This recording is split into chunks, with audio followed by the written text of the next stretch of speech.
अस्सलामुअलैकुम एवरीवन, क्या हाल है आप सबके। Welcome back to my channel. अच्छा, यहाँ पे ना मैं सुबह मटर निकाल रही थी और उसके अंदर से ना मटर जो एक पूरा वो होता है उसका पॉट, उसके अंदर से जितने भी मटर थे ना उन सब में इस तरह से जड़ें निकली हुई थी। तो बस मेरा जो अंदर का होम गार्डन का कीड़ा था ना वो जागा और मैंने कहा चले ऊपर ना मेरे पास गमले पड़े हुए हैं, इनमें मैं ये लगा देती हूँ। इस तरह से क्या होता है कि बड़ी जल्दी इनमें से ना पौधे निकल आते हैं। पहले भी मैंने इनमें लगाए थे और तब भी छोटे छोटे से जो है ना वो 2 पौधे निकले थे। तब तो मैंने ऐसे एक्सपेरिमेंट किया था और बड़ा अच्छा जो है ना वो एक्सपेरिमेंट रहा था। खैर, अब देखते हैं कि इनके साथ क्या होता है। ये है अब नेक्स्ट डे। उस दिन तो मैंने और कोई क्लिप नहीं बनाए एज सच, बस अब ये अगला दिन था और मैं आगे एज़ यूजुअल सुबह नाश्ता बनाने के लिए, जो हम सब हाउसवाइफ्स की आँख खुलते ही जो है ना बस जिम्मेदारियाँ शुरू हो जाती हैं। नाश्ता वगैरह मैंने हस्बैंड को तो बना के दे दिया था, वो तो ऑफिस भी चले गए थे। बस यहाँ पे मैंने अपना नाश्ता बनाया। और आजकल छुट्टियाँ हैं ना, बच्चे इतनी मुश्किल से उठते हैं सुबह। मैं तो खैर सुबह ही उठ जाती हूँ, हस्बैंड को नाश्ता वगैरह बना के फिर खुद भी कर लेती हूँ, लेकिन बच्चे उठते उठते जो है ना वो कभी 10 कभी 11 बजा देते हैं। और अगर 11 बजे भी ना उठाओ तो उनकी कोशिश यही होती है, स्पेशली हसन और शहान की। मिनाहिल और मुस्तफ़ा तो बड़ी जल्दी उठ जाते हैं। उनकी कोशिश यही होती है कि जितनी देर हो सकता है ना हम सोए रहें। तो यहाँ पे बस मैंने अपने लिए भी नाश्ता बना लिया, मुस्तफ़ा के लिए भी। और कभी-कभी ऐसा होता है कि मैं कर रही होती हूँ तो मिनाहिल उठ जाती है, फिर उसको भी जो है ना वो साथ ही थोड़ा बहुत दे के हौसला करवा देती हूँ, हौसला दिला देती हूँ और फिर उसको मैं नाश्ता बना के देती हूँ। अच्छा, खाना जो है ना मैंने अपना वो यहाँ नाश्ता तो मेरा रेडी हो गया, लेकिन मैं जब भी खाना खाने बैठती हूँ ना, सुबह हो या रात, मेरी कोशिश होती है कि मैं बड़े आराम से रिलैक्स होके बैठ के जो है ना वो नाश्ता करूँ। बच्चों को सबको भी बना के दे दूँ, अगर सोए में हैं तो सोए-सोए मैं कर लूँ, ताकि सुकून से जो है ना मेरा नाश्ता मुझे कोई डिस्टर्ब ना करे। पूरे दिन के मील में सबसे ज़्यादा जो मेरा फ़ेवरेट मील है ना, जो सबसे ज़्यादा मील मुझे खाने का मज़ा आता है, वो है सुबह का नाश्ता। रात का खाना भी अच्छा लगता है खाना, लेकिन जो दोपहर में है ना वो तो मैं बिल्कुल भी नहीं खाती। और मुझे कभी दोपहर में खाना खाना पड़ भी जाए ना तो मैं बड़ी मुश्किल से खाती हूँ। पता नहीं क्यों मुझे एक ऐसी आदत सी पड़ गई है। यहाँ पे आपको पीछे मुस्तफ़ा की आवाज़ें आ रही होंगी, वो खेलने लगा हुआ है फुल, तो उसको ना आपने अभी बस अवॉइड ही करना है। यहाँ पे देख लें मैं बैठ गई और इसको मैंने इतनी कोशिश की। अच्छा, कभी-कभी तो इसका मूड होता है, ये बड़े अच्छे से जो है ना वो नाश्ता कर लेता है, कभी इतना तंग करता है। आज इसको समझ ही नहीं आ रही थी कि कौन-सी ब्रेड का स्लाइस इसने खाना है। नॉर्मली वो स्लाइस जो ये नहीं खाता, जो बिल्कुल स्टार्ट का होता है ना, वो वाला स्लाइस नहीं खाता, लेकिन आज जनाब ने वही स्लाइस खाना था। और कभी चाय लगा दो, कभी अंडा लगा दो, बहुत मुश्किल से जो है ना ये खाना खाता है, मुझे बहुत तंग करता है। शायद इसकी एज ऐसी है, इस एज में अभी भी मैं वॉइस ओवर कर रही हूँ तो आपको आवाज़ें आ ही रही होंगी। खैर, यहाँ पे आज मैंने जो है ना अपनी कसम तोड़ी है, और वो ये कि मैंने आज बड़े दिनों से मेरा दिल कर रहा था बिरयानी बनाने का। पुलाव तो मैंने बहुत दफ़ा बनाया और मुझे बड़ा इजी लगता है। हम जो पंजाबी लोग हैं ना वो पुलाव को ही बिरयानी की तरह बना लेते हैं, लेकिन जो एक स्पेशल बिरयानी होती है ना जिसमें चावलों को दम लगा के जो है सेपरेट बॉयल करके बनाना, वो वाले चावल बनाने का ना मेरा बहुत दिल कर रहा था और काफ़ी दिनों से मेरा दिल कर रहा था। तो बस आज जो है ना मैंने कहा आज मैंने अपनी कसम तोड़ देनी है और मैंने ना बिरयानी बनानी है। अच्छा, कोई मुझे इसकी जो स्पेसिफिक कोई रेसिपी वगैरह तो नहीं पता, लेकिन जिस तरह से मुझे आती है ना वो मैं आपके साथ शेयर कर रही हूँ। और बड़ी सिंपल सी जो है ना वो रेसिपी है। तो जो कराची के लोग हैं या इंडिया से मुझे देख रहे हैं तो प्लीज़ मेरी जो इस रेसिपी में मिस्टेक्स है ना उसको आपने अवॉइड करना है। और अगर आपके पास कोई ईजी सी सिंपल सी रेसिपी है ना तो मेरे साथ लाजमी कमेंट बॉक्स में शेयर करना है। मैं दोबारा ट्राई करना चाहूँगी, क्योंकि ये भी जो मैंने बनाई थी ना मज़े की बनी थी।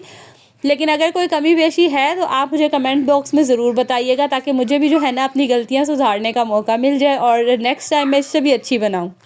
अच्छा, पहले ना आज मेरा मूड था, मैंने ना मशीन लगानी थी, लेकिन मैंने जब देखा गैस इतनी अच्छी आ रही है, सुबह 11 बजे इतनी अच्छी गैस आ रही थी, तो फिर मैंने कहा मैं टाइम क्यों ज़ाया करूँ दूसरी तरफ मैं ना बिरयानी बना लेती हूँ। आप लोगों को पता है कि पुलाव वगैरह तो जो है ना वो तो बस फटाफट बन जाता है, शायद उसमें मेरी प्रैक्टिस बहुत ज़्यादा हो गई है। लेकिन आज बिरयानी ना मुझे मतलब बहुत ज़्यादा हेक्टिक भी लग रहा था, और शायद काफ़ी टाइम के बाद मैं ट्राई करी थी लास्ट, तो मुझे याद भी नहीं मैंने कब बनाई थी। तो इसीलिए ना जब आप कोई नई चीज़ ट्राई करने लगे या कोई चीज़ काफ़ी टाइम के बाद ट्राई करें ना, तो एक अजीब सा जो है ना वो आपको पैनिक अटैक टाइप हो रहे होते हैं मतलब टेंशन हो रही होती है कि सब कुछ ठीक हो जाए, बस बन जाए। तो यहाँ पे मैंने चावल रख दिए थे, गैस बहुत अच्छी आ रही थी। मैंने कहा सबसे पहले ना मैं चावल बॉईल कर लेती हूँ, ये ना हो कि गैस कहीं कम हो जाए, और अगर कम भी होगी तो चलो मसाला वगैरह मैं रेडी कर लूँगी, फिर जब गैस आएगी ना फिर मैं चावल बना लूँगी। लेकिन ऐसा हुआ कि गैस बड़ी अच्छी आती रही कि मेरे चावल है ना वो बन गए थे। यहाँ पे चावल जो है उसमें एक कनी रख के तो मैंने उनको जो है बॉईल कर लिया था। साथ ही साथ मैं तैयारी शुरू कर दूँगी।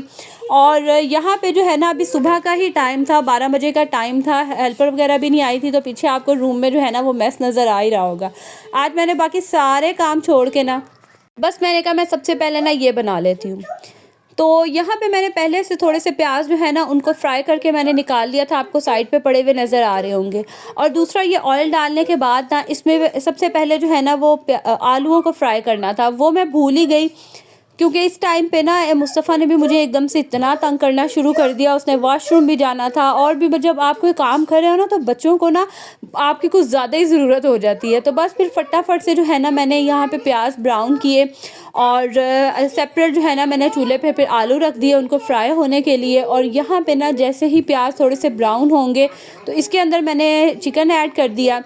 उसका मैंने इतना उसको फ्राई किया कि उसका कलर चेंज हो गया। जब उसका कलर चेंज हुआ ना तो इसके अंदर मैंने अदरक और लहसुन का पेस्ट ऐड करके अच्छे से इसको मिक्स करना है कि इनका कच्चापन ख़त्म हो जाए। उसके बाद मैंने इसके अंदर 1 प्याली के करीब दही डाला, उसको मिक्स किया। साथ ही मैंने 4-5 टमाटर थे, इनको जो है मैंने इसमें चॉपर में चॉप कर लिया था, आपने पहले देखा है, वो ऐड करूँगी। जब बबल्स आना शुरू हो जाएंगे, मसाला पकना शुरू हो जाएगा, तो इसके अंदर मैंने नमक डाला है थोड़ा सा। और ये सिंधी बिरयानी का पैकेट था मेरे पास, मैंने ये वाला डाल दिया। अच्छा, मुझे ना शान के जो है ना वो मसाले ज़्यादा मज़े के लगते हैं, मतलब वो ना थोड़े स्पाइसी से होते हैं। जो नेशनल के हैं ना वो बड़े माइल्ड से होते हैं। अच्छा खैर, इसमें मैंने साथ ही लाल मिर्चें भी डाल दी थी और ज़ीरा डाल के अच्छे से मिक्स किया। जब ये पकना शुरू हो गया तो इसके अंदर ना मैंने आलू डाल दिए और इसको कवर कर दिया। इतनी देर के जो दही का भी थोड़ा पानी था और टमाटरों का कच्चापन था ना वो सब जो है वो ख़त्म हो गया। तो फिर इसके अंदर मैंने अच्छे से इसके लीमू डाल के तो इसकी भुनाई कर ली। इतनी देर भुनाई की कि ऑयल सेपरेट हो गया। तो बस जो हाफ़ मिक्सचर है ना वो मैं निकाल के अलग कर लूँगी। बाकी मिक्सचर के ऊपर मैंने धनिया, पुदीना और जो प्याज मैंने फ्राई करके निकाले थे ना वो सारे ऐड किए। और एक लेयर जो है ना चावलों की वो मैंने इसके अंदर शामिल कर दिए।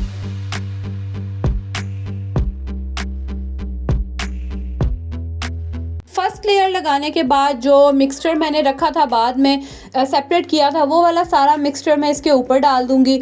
और साथ ही साथ जो है ना फिर जो बाकी चावल थे वो सारे मैं इसके ऊपर ऐड कर दूँगी। ये वाले चावल शामिल करने के बाद फिर दोबारा से इसके ऊपर मैं वो फ्राई अनियन वो डालूँगी, थोड़ा सा धनिया, थोड़ा सा जो है ना इसके ऊपर पुदीना डालूँगी। साथ ही साथ इसके ऊपर लेमन मैंने कट कर लिया था वो डालूँगी। अच्छा, पहले भी लेमन डाल सकते हैं लेकिन मैंने तो बच्चों की वजह से जो है ना वो लेमन कम ही डाला था, लेकिन बिरयानी में लेमन का टेस्ट बहुत मज़े का आता है। इसके ऊपर ना मैंने हरी मिर्चें भी कट करके डाली थी, उसका क्लिप नहीं रिकॉर्ड किया। बाद में जो मैंने ये ऑयल था ना जिसके अंदर मैंने आलू फ्राई किए थे वो वाला थोड़ा सा ऑयल डाल दिया और इसको जर्दे का रंग डाल के इसके ऊपर तो बस मैंने फिर इसको दम पे रख दिया। 15 से 20 मिनट का जो है ना मैं इसको दम दूंगी। मेन वाइल जो है मैंने जितने भी बर्तन, जितना भी खलारा साइड पे डला था ना बस वो सारा मैं समेट लूँगी। बिरयानी आज बनी तो बहुत अच्छी थी, मज़े की भी बनी थी, लेकिन जो मैस हो जाता है ना, यकीन करें मैं बनाते हुए यही सोच रही थी कि अगली दफ़ा ना मैंने दोबारा से पुलाव ही बनाना है। तो मुझे कराची से देख रहे होंगे ना वो तो हंस ही रहे होंगे मुझ पे मैं क्या बातें कर रही हूँ। खैर, यहाँ पे बस मैंने साथ ही साथ सारे बर्तन भी धो लिए। मैंने कहा किचन जो है ना वो साफ़ सुथरा हो जाए ताकि फिर खाना खाने का ना मज़ा भी आए और टेंशन ना हो कि पीछे से जो है ना वो मैस पड़ा हुआ है और रूम जो है किचन जो है ना वो समेटना है। खैर, यहाँ पे मैं बड़े आराम से 1 बजे तक, 1-1:30 बजे तक जो है ना वो मेरी बिरयानी बन के रेडी हो गई थी और मेरी जो है ना वो टेंशन उतर गई। तो बस फिर मैंने रूम जो है वो चादर वगैरह साफ़ की, साथ ही हेल्पर ही आ गई थी। तो बस आज मैंने ना चीज़ें वगैरह उठवा के अच्छे से जो है वो मैंने सफाई भी करवानी थी। 1 या 2 दिन छोड़ के ना मैं फिर अच्छे से सफाई करवा लेती हूँ इस तरह से चीज़ें उठा के, क्योंकि बच्चे हैं ना वो कोई ना कोई कभी कोई रैपर नीचे फेंक देते हैं या चीज़ें फेंक देते हैं। तो चीज़ें उठा के सफाई करवा लो ना तो बहुत अच्छे से जो है ना वो सफाई हो जाती है और फिर आपको बार बार जो है ना वो डीप क्लीनिंग की ज़रूरत नहीं पड़ती, घर जो है ना वो साफ़ ही रहता है। मेड जो है वो सफाई करके चली गई थी और मज़ेदार सी जो बिरयानी है ना वो बन के रेडी हो गई थी। और मैंने अभी मिक्स किया तो मुझे याद आया कि मुस्तफ़ा के लिए ना मैंने चावल निकाले ही नहीं। तो बस वो जहाँ से मुझे थोड़े सादे चावल नज़र आए ना उसके लिए मैंने निकाल लिए, क्योंकि वो स्पाइसी बिल्कुल भी नहीं खाता। तो ये थी कोई फाइनल शक्ल। पता नहीं आप लोगों को पिक्चर्स में कैसी लग रही होगी, लेकिन खाने में जो है ना वो मज़े की बनी थी। और मुझे नहीं पता ये ऑथेंटिक रेसिपी थी या क्या। तो बस ये जो है ना मेरी आज की रेसिपी थी। और दूसरी तरफ मैं फिर चली गई थी दोपहर में शॉपिंग करने के लिए। मैंने कुछ चीज़ें लेनी थी, चीज़ें क्या किचन की मैंने लेनी थी। मेरा जो मग है ना वो टूट गया था और मतलब मुझे मज़ा ही नहीं आ रहा था। सर्दियों में ना मग के बगैर तो मेरा बिल्कुल गुजारा ही नहीं है। तो बस मैं ये मग लेके आई थी, बड़े क्यूट से थे और साथ ही साथ एक स्ट्रेनर लाई थी। और ये ना प्यालियाँ जो है, मेरी जो पुरानी प्यालियाँ थी ना वो काफ़ी ख़राब हो रही थी क्योंकि यूज़ बहुत होती हैं। और ये ना मुझे बाउल बड़ा क्यूट सा लगा, इसमें रायता वगैरह बना के रखने के लिए, या आप वैसे भी थोड़ा बहुत सालन हो ना वो सर्व कर सकते हैं। तो ये मैं कुछ चीज़ें लेके आई थी और साथ ही आटे वाला जो मेरे पास डिब्बा है ना उसका लिड ना एक दफ़ा बंद हो जाए तो उसे खोलना बहुत मुश्किल होता है। तो बस मैं ये आटा रखने के लिए बॉक्स लाई थी और ये था मेरा आज का व्लॉग। अब मिलूंगी अगली वीडियो में। अल्लाह हाफिज़।